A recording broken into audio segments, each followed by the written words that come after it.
আমরা প্রথম অংশে দেখলাম যে কবি তার জন্মভূমি ছেড়ে চলে গেছে, তার মাতৃভূমি যে বন্দনা, সেখানে অসাধারণ বন্দনা দিয়েছে। নম নম নম সুন্দরী মম জননী বঙ্গভূমি। বাংলার বাংলার যে চিরায়িত রূপ, সবুজ শ্যামল অবারিত মাঠ, গঙ্গা নদী চুমে আছে আমাদের এই বঙ্গভূমি। সেই বঙ্গভূমি সুন্দর বর্ণনা দিয়েছেন।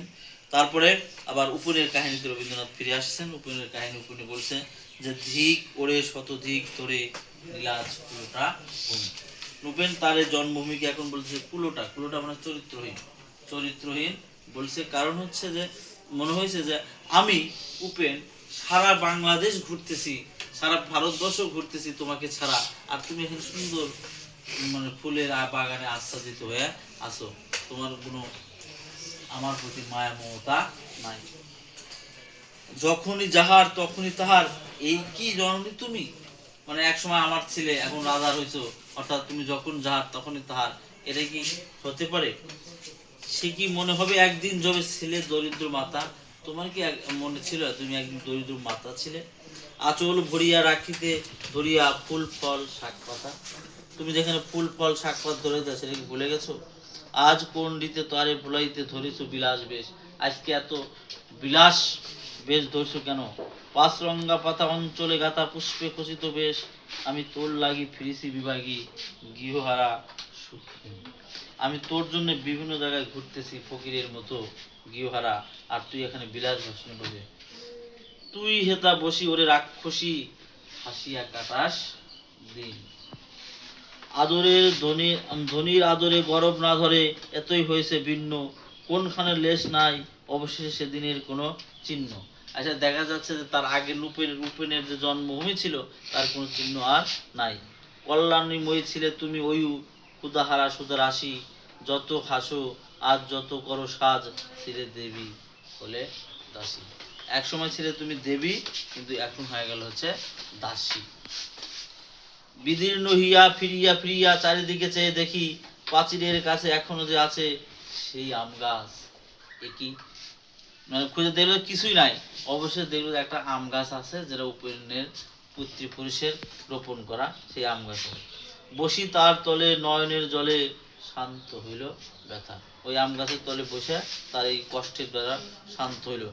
একে একে মনে উদয় করিল স্মরণ বালককালের কথা, সেই মনে পড়ে জ্যৈষ্ঠের ঝড়ে রাত্রি নাহিক ধুম, অতি ভোরে উঠি তাড়াতাড়ি ছুটি আম কুড়াবার ধুম।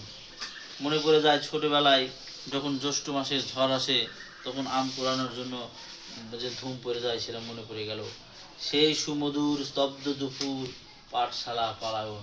দেখা যাচ্ছে শান্ত স্নিগ্ধ দুপুরে স্কুল থেকে পড়ে গেছে, সেই স্মৃতি মনে পড়ছে। ভাবিলাম হাই কি আর কোথায় ফিরে পাবো সে জীবন, আমি কি আর এ জীবন ফিরে পাবো? সহসা বাতাসে ফেলি গেল শ্বাস, শাখা দুলাইয়া গাছে দুটি পাকা ফল লবিল পুতলে আমার কোলের কাছে। হঠাৎ করে বাতাস পড়ে দুইটা গাছ পড়ে আসলো, সেই গাছটাই দুটা আম তার কোলের মধ্যে পড়লো। ভাবিলাম মনে বুঝি এতক্ষণে আমাদের চিনিল মাতা, স্নেহের সে দানে বহু সম্মানে বারেক ঠেকানো মাথা। এই আম দূরে তুলে না সে আবার প্রণাম করলো, কি বললাম ভুল করছি, মা তো দিয়ে আমাকে বলে নাই, ঠিকই আমার কোলে আবার আমটা দিয়ে দিল। হেন কালে হাই জমদূত পাই, কোথা হেলে এলো মালি, ঝুটি বাঁধা পুরে সপ্ত সুরে পারিতে লাগিল গালি। এই যে বাগান করছে সেই বাগানের জন্য একটা মালি রাখছে জমিদার, সেই মালি মানে একেবারে জমদূত মানে আজরাইলের মতো আইসা তাকে ছুটি ধরা মানে গালি সপ্ত সুরে গালি পাড়তে লাগিল পরাশুরে। কহিলাম তবে আমি তোরে নীরবে দিয়েছি আমার সব, দুটি ফল তার করি অধিকার, এই কি তালি কর রব। চিনিলাম মোড়ে নিয়ে গেল ধরে, কাঁধে তুলি লাঠি গাছা, বাবু ছিপে হাতে পরিশোধ যার সাথে ধরিতেছিল মাছ, শুনি বিবরণ ক্রোধে তিনি কন মারিয়া করিব খুন। এখন দেখা যাচ্ছে যে দুইটা আম পাইছে, এর জন্য তাকে ধরে নিয়ে গেল সেই রাজার কাছে। এখন পারিশোধরা বিভিন্ন জন বিভিন্ন কথা বলতেছে, রাজা শুনে বলছে তো মারিয়া একবার রক্তে লাল করে দেবো, মারিয়া করিব খুন। বাবু যত বলে পারিশোধ দলে দলে বলে তার শত গুণ, বাবু যদি একটা কয় পারিশোধরা করে হাজার হাজার। আমি কহিলাম শুধু দুটি আম ভিক মাগি মহাশয়, বাবু হেসে বেটা সাধু বেশে পাকা চোর অতিশয়। মানে বলেছে আমাকে 2টা আম ভিক্ষে দেন বাবু। বাবু আর বাবু ভাই শালা বাদু সাধু বেশি, একটা তো পাকা চোর। আমি শুনে হাসি, আখি জলে হাসি, এই ছিল মোর ঘটে। তুমি মহারাজ সাধু হলে আজ আমি চোরই বটে। মানে তুমি আমার জমি দখল করে নিয়ে ভোগ করতেছো মিথ্যা কথা, আর আমি একটা 2টা আম নিছি আর আমাকে চোর বলতেছো। তাহলে এটাই আমার ঘটে ছিল যে তুমি সাধু হয়েছাও আর আমি হয়ে গেলাম চোর। ধন্যবাদ সবাইকে।